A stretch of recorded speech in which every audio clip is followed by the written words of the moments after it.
Scott Burnside, ESPN.com, alongside Pierre, LeBrun, and Craig Custance, Prudential Center, Newark, New Jersey. And I'm just going to move to the side a little bit. The Vancouver Canucks draft table will be a busy table, as will all of these Sunday afternoon for the annual draft.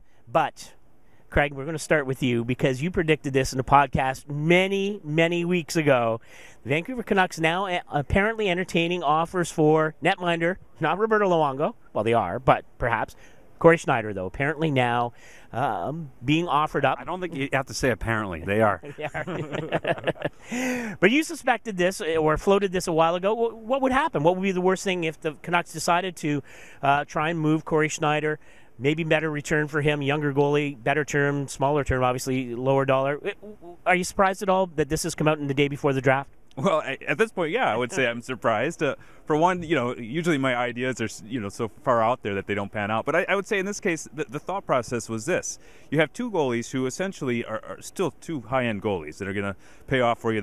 You're competitive with either guy. But now in Corey Schneider, you're going to get a much bigger return than you are for Roberto Luongo, who you may not be able to get any return at all at this point because of that contract. So if you're the Vancouver Canucks and you're sitting there the day before the draft and you can get a huge return for Corey Schneider, and you still have capable goaltending, and Roberto Luongo is more than capable, I think it's a pretty wise move by Mike Gillis. Well, I mean, a huge return is a relative thing, is it not? I mean, it's a man with fairly small resume in terms of NHL play and really played poorly in the two playoff games in which he played during the sweep at the hands of the San Jose Sharks in the first round. Is his stock as high as it might have been during the regular season? Yeah, I still think it's high because of his age. I still think people believe in him. No one thinks less of Carey Price after having a bad playoff. I think young goalies... You say no one?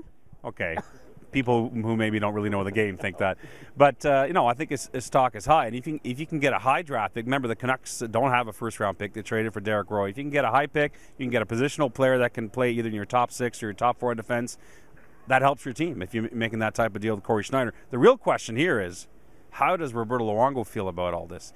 Remember, he wants out unconditionally. It's not about whether or not he can have the net to himself in Vancouver. He said he wants out of Vancouver. So the process here, if this trade goes through for the Vancouver Canucks, Corey Schneider being dealt, they have to make amends and convince Roberto Luongo, to maybe buy a new house in Vancouver at this point. I mean that's a big conversation to have. Well, the drama never stops with the Canucks, of course, and the new head coach with John Tortorella. Before we close, though, on the night before the draft, a million things in the air, as there always is, and perhaps more so this year with all of the lockout, fallout, buyouts. Let's talk a little bit about Vincent Lecavalier and the growing list. Now there are teams, are there like 40 teams now interested in Vincent Lecavalier? Yeah, the list got up to 15 teams with the Lecavalier camp, and the idea, in speaking with Ken Hughes, the agent for Vincent Lecavalier on Saturday, is that they would come up with a short list either by the end of the night on Saturday night or by Sunday morning, where that list would be, 3 or 4 teams that they could really focus on. And that's also in difference to all the teams that are involved because the draft is coming on Sunday, and they need to know if they're in or out because it could affect picks and trades and everything else if you sign that kind of player or you think you have a chance at signing him. And so, a lot of teams are in. Dallas Stars meeting with Lecavalier himself and his agent on Saturday afternoon. The Boston Bruins have thrown their hat in after losing Nathan Horton to free agency. Toronto, Montreal, San Jose, I feel like go on forever. Philadelphia has some interest. It's extremely intriguing and a name with a lot of buzz. Good. Well, no doubt Philadelphia will be in. Is there a big name that Paul Holmgren doesn't want a piece of at any point, at any time in the NHL world? But do you have a sense, do you have a gut that says, okay, is Vincent Lecavalier looking for a new long-term home? And some suspicion, does he sign somewhere short-term, perhaps Detroit? We saw Marian Hossa do that.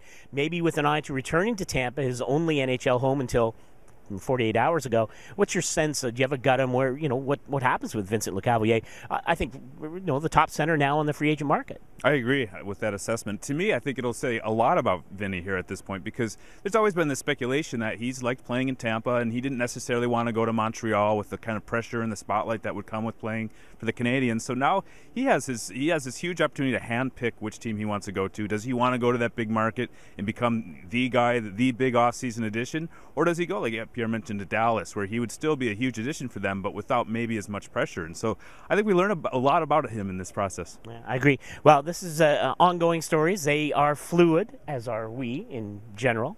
So for Pierre, LeBrun, and Craig Custance, I'm Scott Burnside, Prudential Center, Newark, New Jersey.